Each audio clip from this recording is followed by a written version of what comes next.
Good afternoon. Thank you, Dr. Machila, for the warm welcome. Happy Friday. Thank you for having me. I just wanted our audience, our esteemed postgraduate students, to put a face to the person who will be sharing her insights. And yes, we can get started. All right. As Dr. Machile has already introduced me, I am Nthabeleng Mako, and I am from the College of Economic and Management Sciences. I'm currently acting head for the portfolio of Office of Graduate Studies and Research, and the title of my presentation today will be Enterprising for M&D Students, and that could be you. So a little bit about what we will cover. Our presentation is actually broken up into three parts.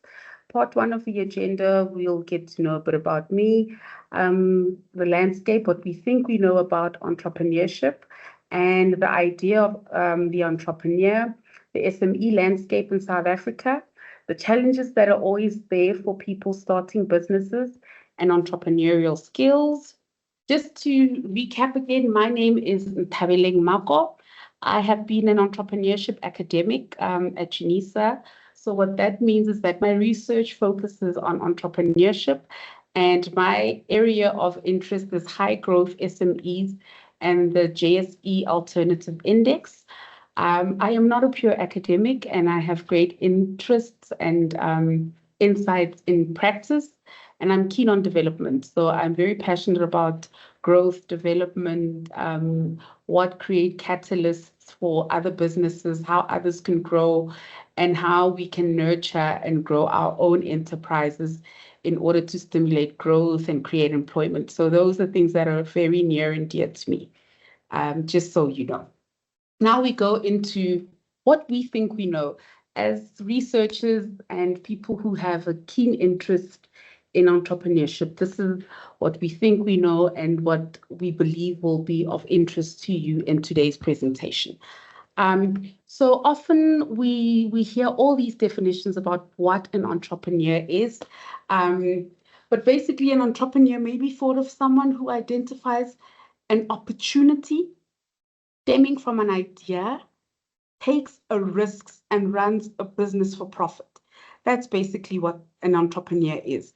So this person may be considered an idea generator, someone who's innovative, curious, takes calculated risks, thinks differently.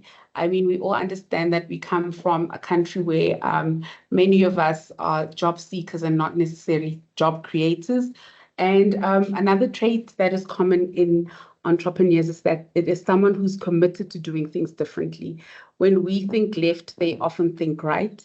And also someone who starts and figures a lot about what they want to do along the way. So the idea comes and basically they start and they will figure out how and what and when and all those nitty-gritties along the way.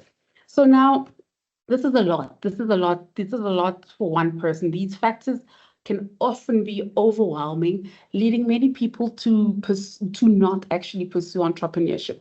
As humans, we generally like safety, and I mean that is one of Maslow's hierarchy of needs. We want safety, we want security. And often you would rather then stick to something that is stable, that is predictable, instead of pursuing entrepreneurship, which is unpredictable, which is unstable and uncertain. And that leads us then to understand how then SMEs or entrepreneurship is pursued in our context.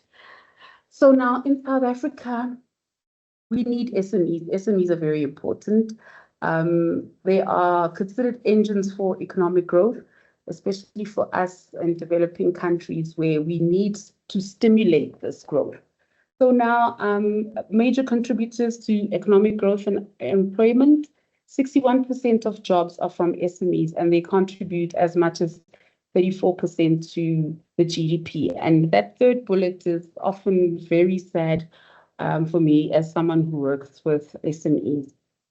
75% of SMEs fail within the first 2 years of existence. So that means if you started an enterprise in 2023, three, and you are now in 2024, 3 out of 4 of them would have failed.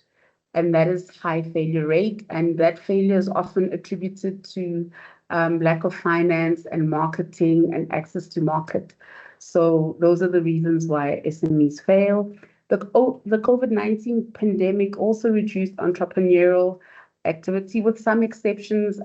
It presented opportunities in some fields, but people were mostly laid off. So it created what we then call push entrepreneurship, where people enter entrepreneurship not because of identified ideas or opportunities, but because that is the only available option in order to sustain themselves. And another problem that we have in the country is that we often start entrepreneurial education too late. Sometimes with some of the students that we encounter, their first interface of entrepreneurship is when they get to university and they have this module that they have to take.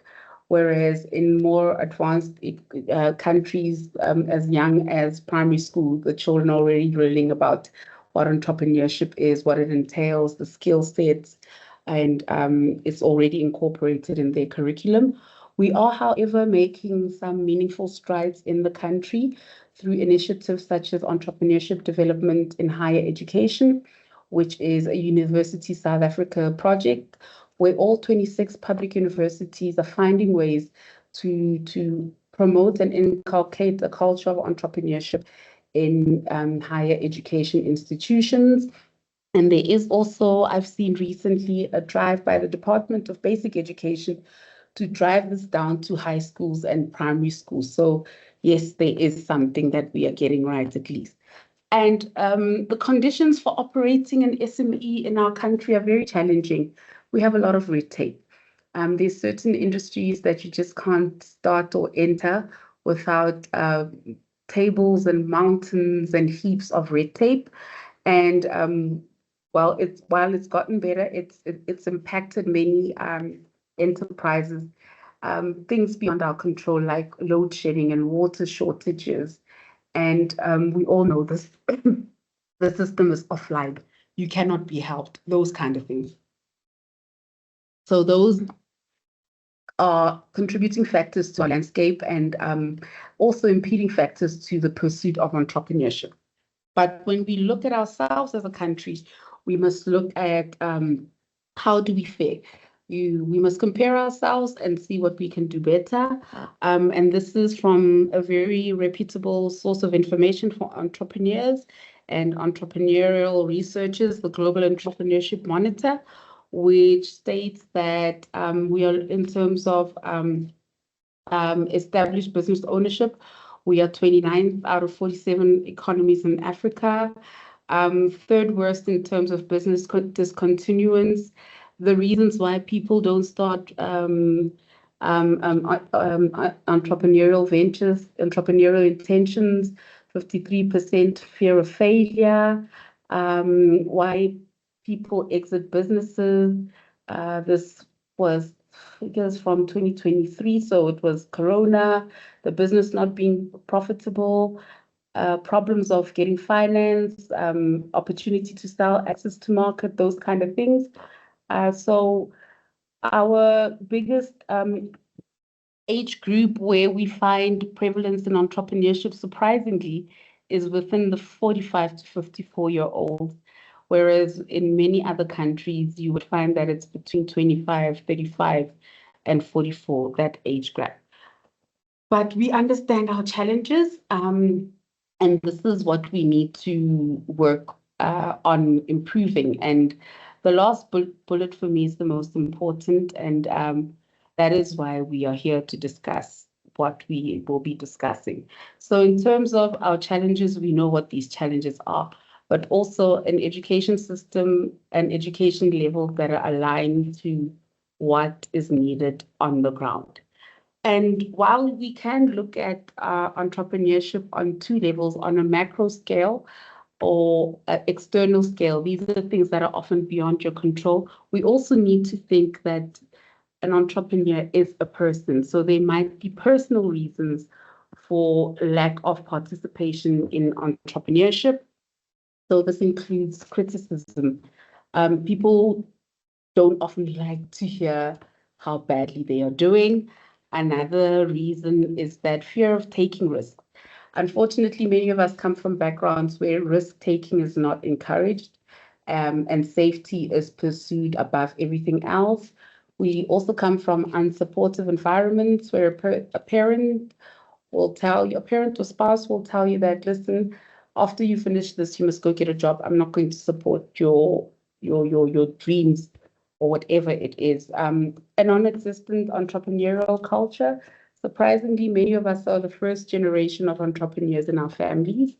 Um, or we had a generation before us of entrepreneurs, and that those skills and knowledge were not necessarily transferred to the people who were left the businesses. So there's no culture of this is how this is going to be done, or family business transfer of skills, those kind of things. And also people like ourselves who are doing masters and doctoral or have a high position or employed in reputable institution, to start entrepreneurship means losing that status, and people don't often also want to lose that. There's also poor knowledge and education, financing. I've also mentioned that we have a job-seeking mentality, but one of the biggest factors is fear of failure.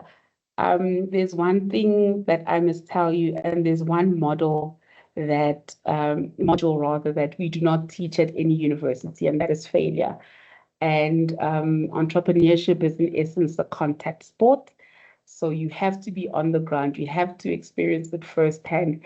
And that often leaves the opportunity or the window that you may fail in what you do. So that will lead people to pursue a safer route than the route of saying, I'm going to be there and be a go-getter. So there's a book that I read, and it's called Nervous Conditions. So these are all nervous conditions for everyone who doesn't know where to do, what to start, what it is that's required. And this brings about the importance of entrepreneurial skills. I always say that to my students that no one is born with a complete set of skills. So as a person, you must look at yourself holistically. You must understand this is what you are good at, and this is what you're not good at. And this is what I need to outsource, and this is what I can learn to do. And the thing about entrepreneurial skills, the skills required to successfully run, manage a business and enterprise, is that skills can be improved. And we live in a digital age where we have a plethora of information that exists everywhere we are.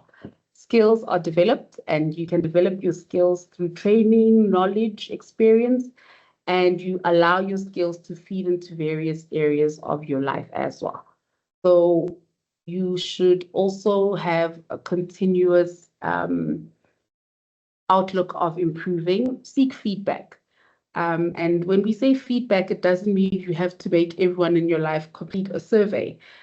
Feedback would be, I did this, and I'm not sure it's the right thing. One thing we've also seen about entrepreneurs is that they become deeply attached to their business ideas, and it's sort of like you develop tunnel vision for this idea that you don't allow any input because you think you know what will work. But the honest truth is that you are developing or creating with the ultimate goal of producing something of value or use. So you do need input. Reflect on performance. Data analysis, data management is very important, and I believe at master's and doctoral level, you understand this.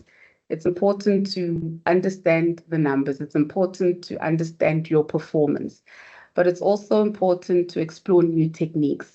The world is changing and moving at rapid paces. So keep up to date and up to speed with what the new techniques are in terms of the fields that you want to participate in. Set personal goals. What happens is that sometimes we overwhelm ourselves so much with what we want to do. I want to start this business, and you're already saying it's going to generate hundreds and millions of rands for me, and it doesn't work that way. like a business. When you want to become an entrepreneur, you take yourself seriously, you set goals, but you also have to reflect on these goals. You set timelines, you set measurable goals. They must be specific, measurable, attainable, realistic, and time sensitive. So when you set those goals, you must always keep the SMART principle in mind, iterate and adapt. Start fast and rather fail fast than start slow and then waste time. So when you have an idea, you take it to market, take input, change, adapt according to how the market is responding and flowing. And that is always the sensible way of doing things in terms of entrepreneurial skills. So now, specifically for you as an M&D student, let's make the business case for entrepreneurship. Why would you want to do this at the level that you are? So now successful economies globally are driven by entrepreneurship.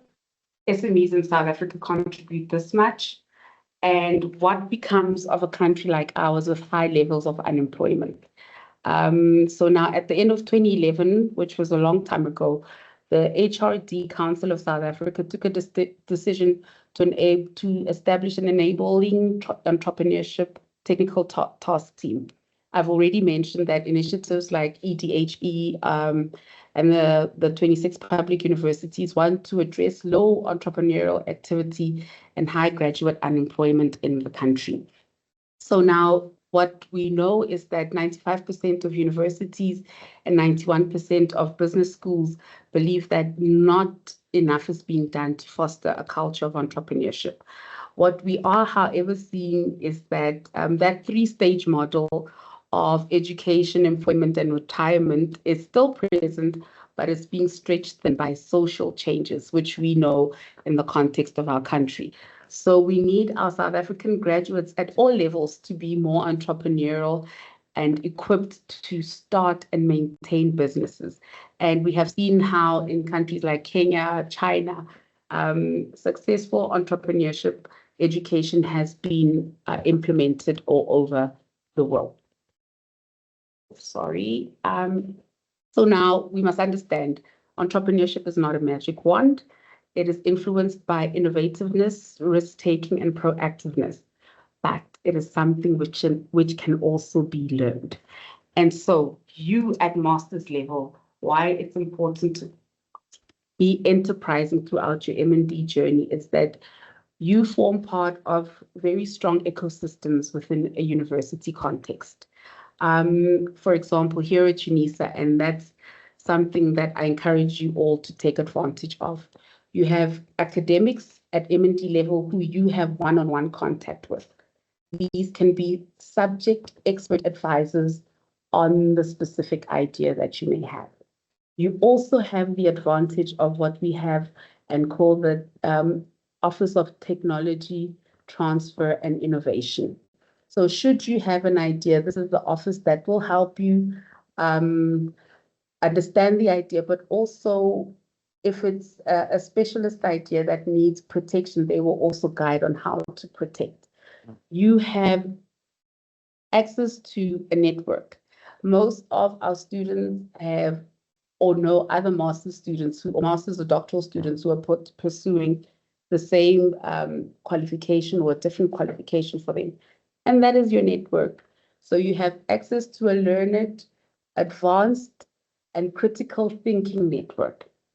You are in a position to create spin-offs from your research, from the problem statements that you develop. So you have a unique position where you will be solving real problems with real insights. So already you are investing in that R&D aspect of your research, of the society that you belong to. And so this brings me to the next slide, which often makes people feel as though the more educated you are, the less inclined you are to become entrepreneurial.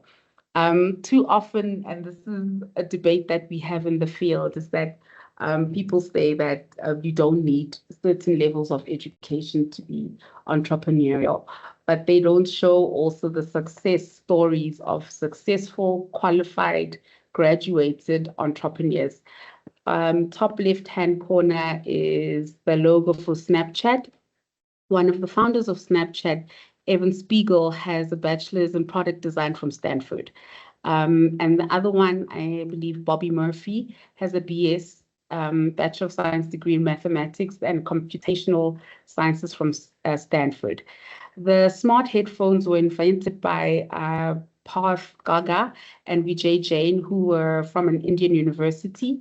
And if you've ever read a book on a modern e-reader, sort of like a Kindle, you can thank Joseph M. Jacobson and Barrett Komisky, who are also graduates. Mark Anthony, if we take it back now to Africa, Mark Arthur Zhang from Cameroon, invented or developed something called the CardioPad, which enables health workers to perform heart tests and record results and then send them to cardiologists for analysis. There's also AgriProtein, which is a South African company, and one of the founders has an entomology qualification from Rhodes University. So too often the belief or the misconceptions that are perpetuated are that no, you don't need a qualification to be an entrepreneur. Yes, you might not, but your research, your qualification puts you in a unique position to already leverage on your insights, on your network, and on the ecosystem of your university, which is a very reputable university. And you already understand how to critically interpret, synthesize, and sift information, which is a unique and high-level ability of an entrepreneur. So you also understand the difference between creativity and innovation. So in terms of creativity and innovation, what we mean here is that creativity is an act of generating new ideas. And these are never short. You can generate as many ideas as possible, as often as you can, with however many levels or stacks upon stacks of information. But what is important is the innovation part. So the innovation takes creativity a step further and translates those ideas into a good or product that someone will pay for. So at M&D level, how do you use that? How do you do that? How can you do that realistically? So how you can do that is start small. Like I already mentioned in the beginning of the presentation, start and reiterate, adapt and develop. So use your campus as a testing ground. UNISA has various regional offices, various support centers. So if you do have an idea, contact the College of Graduate Studies, contact Inhlanyelo, which is an incubation hub, contact the Department of Innovation and Technology Transfer, contact the section of entrepreneurship, use the library to access databases and information that will inform or panel beat your ideas. Don't wait for perfection. The thing with entrepreneurship is that you will sit one day and say, oh, I had this idea and someone did it. Because you should not wait for perfection. Launch and improve as you go along. Leverage on your networks. I cannot emphasize the importance of this. Leverage on your networks. In South Africa, in the world, it's not so much about what you know, it's about who you know. Attend events. Align yourself with standards and people. Also be someone who is open and receptive to engaging. I often tell my other students that when you get anywhere in a business forum, in a business setting, when you sit down, introduce yourself to whoever's sitting next to you. Hi, my name is Kakeho. Okay, nice to meet you. Oh, what do you do? It's sometimes an uncomfortable conversation, but you will learn as you go along how to phrase it in a way that is professional and that is acceptable. Build on your networks, share your insights, invite participation, keep that network growing, because one day you will sit and reflect, oh, I need this. And you won't have to start from scratch because you already know someone with access to that specific area that you are looking for. So now I am going to teach you something that is not a business plan, that is not a proposal, but a way you can think about how to extract perhaps or understand in your specific context what business idea can be generated. I am personally of the view that you can enterprise any piece of knowledge. So you can leverage whatever insights you have into a business idea, whether it's sustainable or not, but something can come out of the knowledge you are pursuing or generating in the current moment. So this is an easy way of thinking about what it is that you might want to do. One, it's called a concept plan. So it starts with defining a concept or business idea. What is my idea? My idea is to develop this is just me. My idea is to develop a pill where people don't have to chew, but they are full. So that is an idea. And I want to send this to market because people are lazy and don't have the time to prepare food. I've done research. There is a gap in the market. The problem is ABC. You will know what to do. So you must be able to define your concept or idea.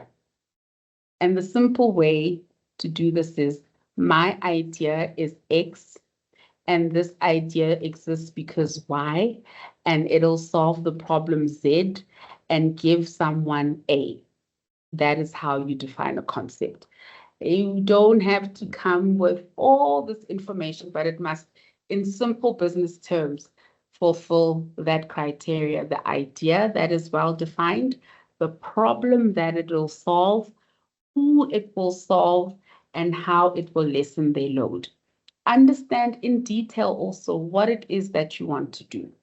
What do you want to do? And it's important for you at M&D level, especially, to understand that you cannot be everything to everyone. So in great detail, narrow it down. We always tell you in your writing that narrow it down. What is it that you want to do and for whom? And also, because we are starting and testing as we go, you must analyze the important aspects of your business or your business idea. What is it that I need to start now? What financial requirements do I need to start? We're not talking about sustain. We're talking about what do I need to start? And once you've tested and you've built and you've come back and you've corrected, and you found ways of leveraging on the knowledge that you have from just the testing, you then will look at the resource requirements. Okay, I know this is what's required. This is what I need. This is what's going to help. This is how much I must actually be working towards. And what I've seen in my experience lately is that people are often now discrediting bootstrapping, where you use the funds you generate in your business to grow and get to the next phase. We often now become reliant on sourcing funding without even testing our ideas, because there's a culture of submit a business plan and then go apply for funding. But the honest truth is that in a small or growing business, by the time you submit that business plan, the idea has changed so much. So we must also understand that it's important to understand the resource requirements from bootstrapping, from using the funds you generate to put back into the business and to see how you can grow. And once you do that, it's important to understand what will be my competitive advantage. What will be that one thing that people will spend their money's worth to support me instead of X? And you just write it down. I will be the one they go to because I offer great service, or I offer convenience, or I am the only, or I have prerequisite knowledge, or I have developed a formula, or I understand the legal implications, or I have the craft, the knowledge, and the background.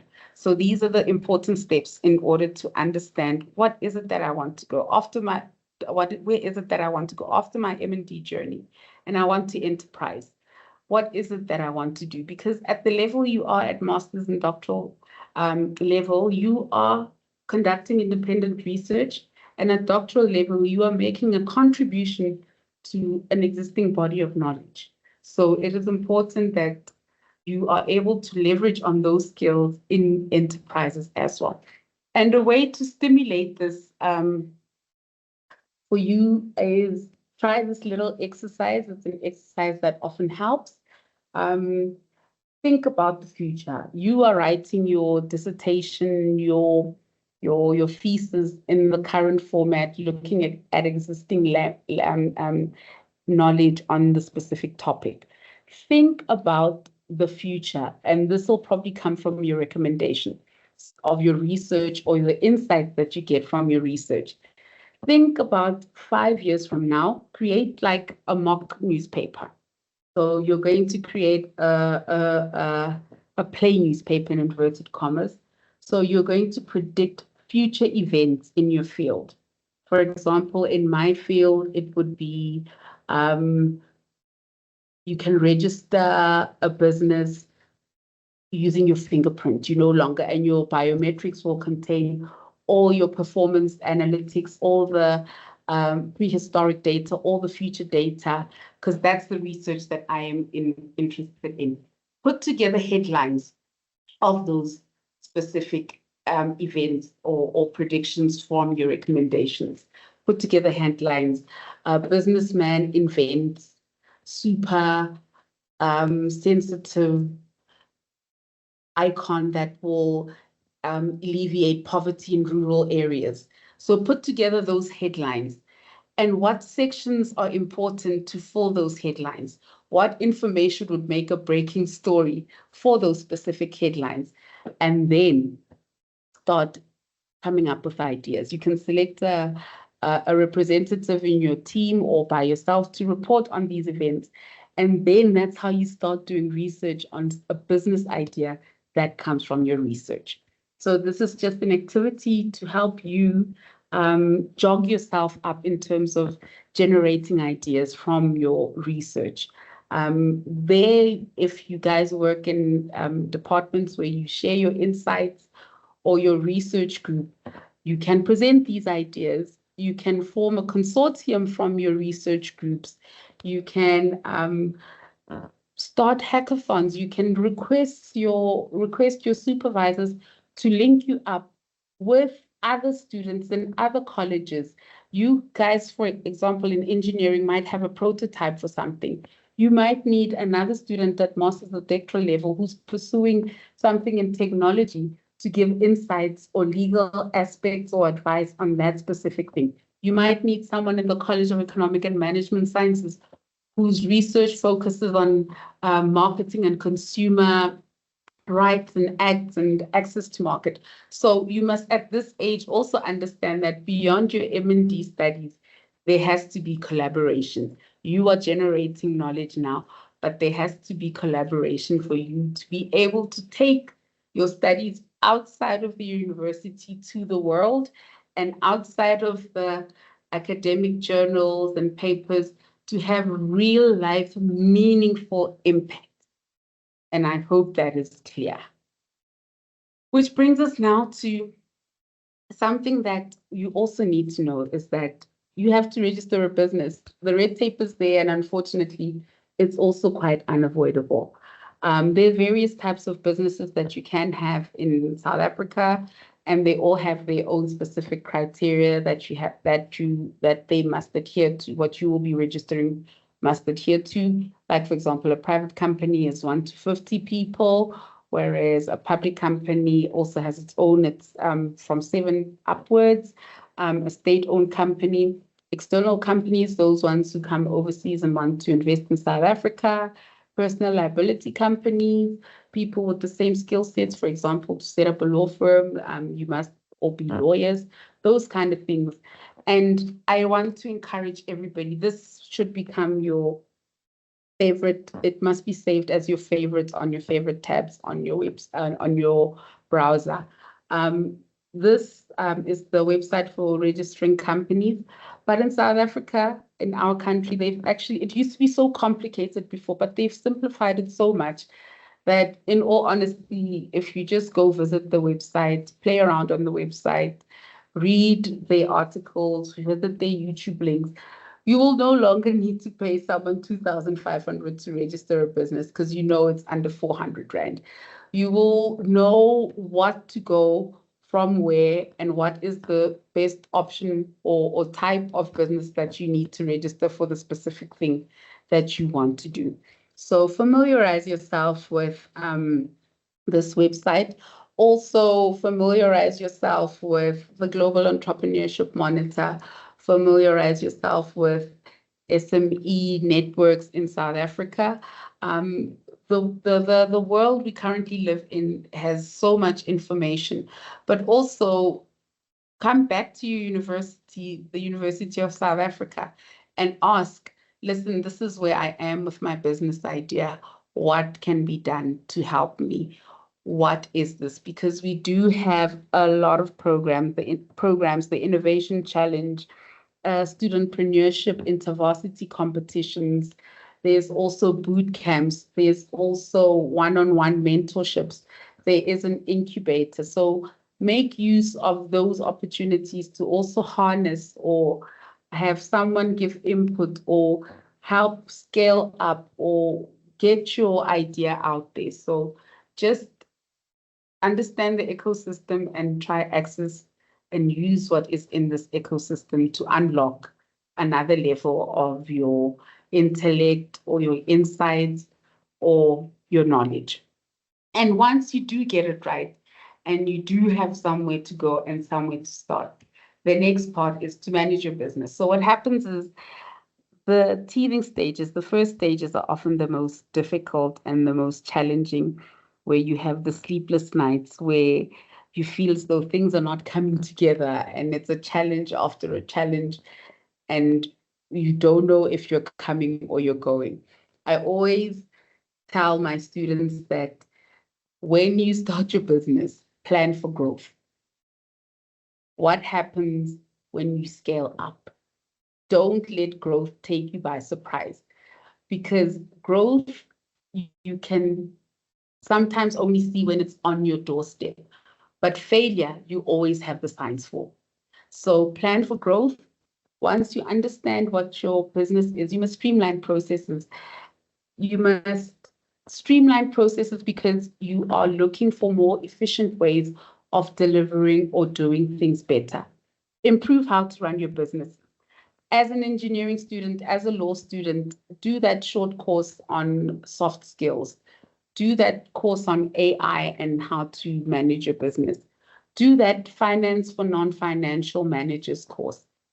But also know your numbers. I cannot emphasize this more than I can or I am already. Know your numbers. Your numbers must add up in business, in any enterprise. You must know your peak seasons. You must know your off-peak seasons. You must understand what the numbers, the finances for those seasons look like. If you are at a level where you are outsourcing this, you must quality assure. Too often, most student enterprises, if they are ever successful, they grow, they outsource accounting and tax to a specialist, but because they don't know what is what, when things go sour, they look back and they say, but this person told me everything was in order. Those kind of things can be avoided. Just know your numbers, get the basics. If it must make, in business, we say it must make rand and cents. So it must make sense in that order. So if there are rands, it must add with the cents and it must make business sense. Manage credit. When businesses grow or they do well, it's so funny. In the beginning, you'll struggle to get any help. But when they see that the indicators are green, you will be offered credit. Manage credit. Credit is not necessarily a bad thing if it is used for the right things and for growing a business. And also understand basic laws. We operate in a country where you must adhere to basic laws to not find yourself in trouble. You must understand the basic conditions of employment. You must understand that people work for wages, what the maximum working hours are, how much lunch people are entitled to, safety. You must understand the basic laws. These are available just from searching on your internet browser. Know what's right and always protect yourself, because also we are moving in a culture of people sue. People also understand their rights. And sometimes you might find yourself in a situation where it is deliberate that a trap is being set for you as a business owner. And because you are too focused on other things, you fall right into the trap. So just know your basic laws and know the laws that apply to you and know how you can always be on the right side of the law. We have seen how businesses are closing. We have seen how people are being investigated. So do the right thing. And when you grow, run ahead of the pack. We know that once people see growth in business, what happens is that they become copycats. And if copycats catch up to you and know what you are doing, they will overtake you. So run ahead of the pack. And how you run ahead of the pack is you invest in your skills, knowledge, and your systems. So when people are only catching up to your idea, you diversify or you create an incremental innovation where you add something else to what is already existing, or where you tweak a feature of something, or where you enhance the performance of something. So run ahead of the pack, improve your skills and abilities. One of the most important things to do as a business person is do a self-audit. This is where you are now. Okay, I've done well here, but this is the area where I'm still lacking. And when your business is growing, it's not realistic, and it's also not healthy to wear all the caps, to want to be everything to everybody.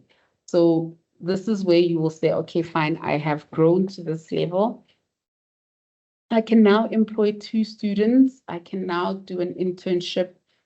I can transfer the skills. I can bring on a person in the family who will help with this. Protect your brand image. We live in an era now where people are blasted on social media.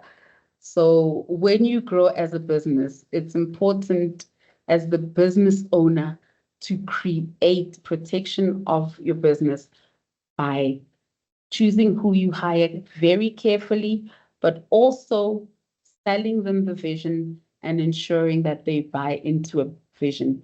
There's a very specific reason why companies do orientation and tell you the history of the business, where they come from. It's a psychological buy-in into this is what's been invested in the business. This is how far we come. This is the magic in our story. And you must train your employees. Your employees must have service levels. This is an acceptable service level that we give to our clients and customers, and this is an unacceptable service level. And that is how you protect your brand images. For small businesses, the most reliable form of advertising you have is word of mouth.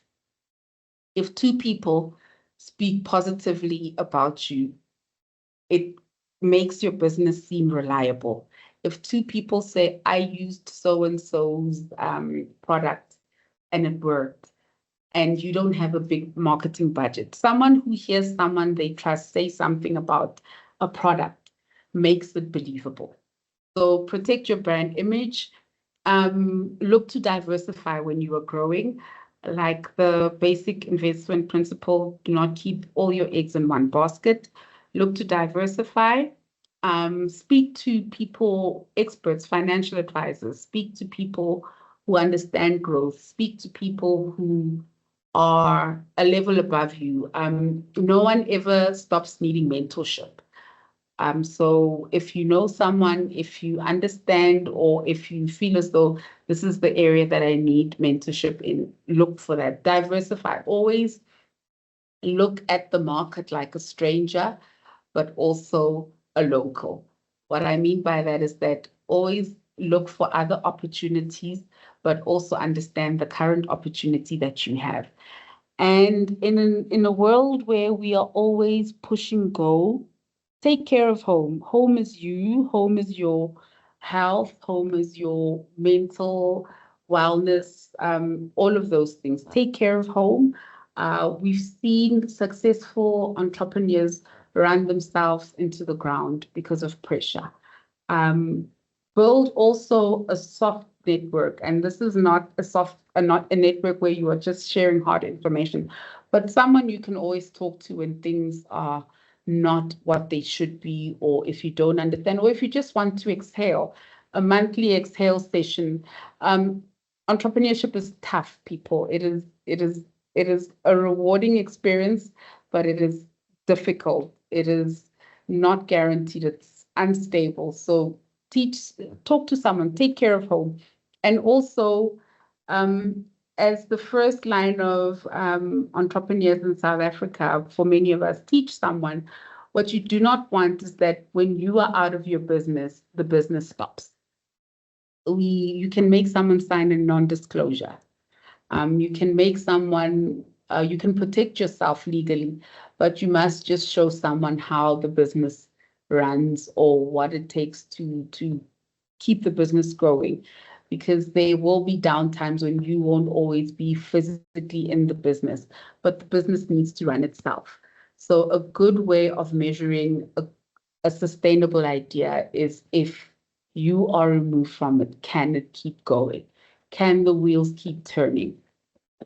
And then I want to leave you with this exercise, right? And I hope when Dr. Matjila invites me back, I will get feedback on this exercise. So now imagine what, where, or why you would be doing what you were doing if it was not for fear. If it was not for fear, what would you be doing? You're already doing your master's and doctorate studies. What would you be doing outside of this? What will you be doing beyond this? Write this down and write the first step you need to do in order to start this idea. Look back on this 3 months from now. We are moving into a planning cycle of the next year, of the 2026 year. And planning for a year doesn't start on the first of the year. It starts way before. So start thinking about what would you do if it wasn't for fear, if there were no inhibitors? What am I going to pursue? Imagine this highest or this complete version or this fulfilled version of this idea that you have, and start working back. Start thinking about what would be the first step to achieve this. Who do I need to talk to? How will I measure whether I am on the right track or not? And that is where you will start.